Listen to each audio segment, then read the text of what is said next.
Jeremiah wasn't born into power or fame, but his life was anything but ordinary. Born in a small town called Anathoth, just a few miles from Jerusalem, he came from a family of priests. His father, Hilkiah, served in the temple, which meant young Jeremiah grew up surrounded by rituals, scriptures, and the weighty traditions of Israel's past. But nothing could prepare him for the day God would interrupt his quiet life with a calling that would shake a nation.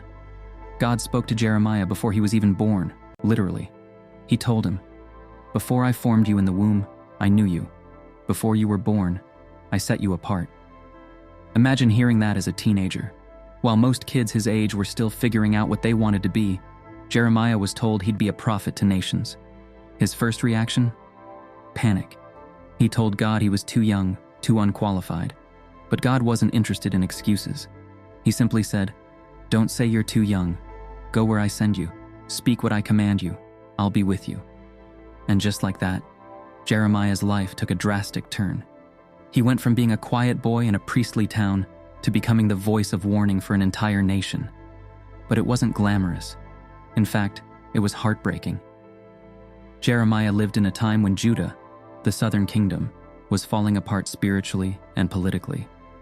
While King Josiah tried to bring back godly reforms, the people weren't really interested.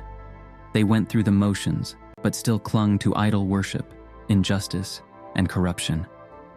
Jeremiah stood in the streets, at temple gates, even in the courts of kings, shouting the same message over and over again: "Turn back to God, or judgment is coming." But they didn't want to hear it. People laughed at him, mocked him, threw him into a pit filled with mud. Leaders plotted to kill him. He was labeled a traitor, a pessimist, a doomsayer, and yet he never stopped speaking. Not because it was easy, but because he couldn't hold it in. He once said God's message burned in his bones like fire, and he had no choice but to let it out. That's why people called him the weeping prophet. He wasn't angry. He was heartbroken. He wept for his nation. He cried when he saw how far his people had fallen. He mourned their stubbornness, their pride, their blindness to what was coming. But Jeremiah wasn't alone. Prophets like Habakkuk, Zephaniah, and Ezekiel were also warning of disaster. And they were right. Babylon was rising fast. The empire swept through, eventually tearing down Jerusalem, destroying the temple, and dragging thousands into exile.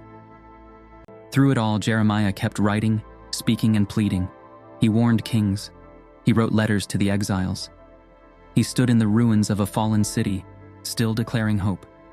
Because even though Jeremiah's message was full of judgment, it was never without mercy. He spoke of a new covenant, a future where God would write his law on people's hearts, not on stone. A time when people wouldn't just know about God, but truly know him. He painted a picture of restoration, homes rebuilt, hearts healed, and a return to something better. One of his most powerful metaphors was the potter and the clay. He described God as a potter, shaping lives on the wheel. Sometimes the clay resists, cracks, or breaks, but the potter doesn't throw it away. He reshapes it into something new. That was Jeremiah's core message. We may be broken, but we're never beyond God's hands.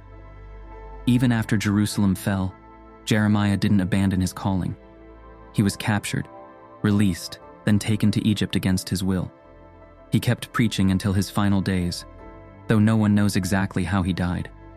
Some say he was killed in Egypt by people who still refused to listen. But his voice echoes through history. Jeremiah was never popular. He wasn't rich.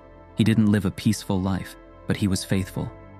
And in a world where people chased power, pleasure, and convenience, Jeremiah clung to truth, no matter the cost.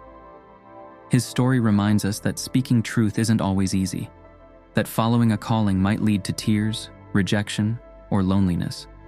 But it also reminds us that God is near to the broken, that hope is always alive, and that even in the darkest seasons we are never forgotten. Jeremiah's life wasn't a tragedy. It was a testimony of resilience, love, and the power of a voice that refused to be silenced.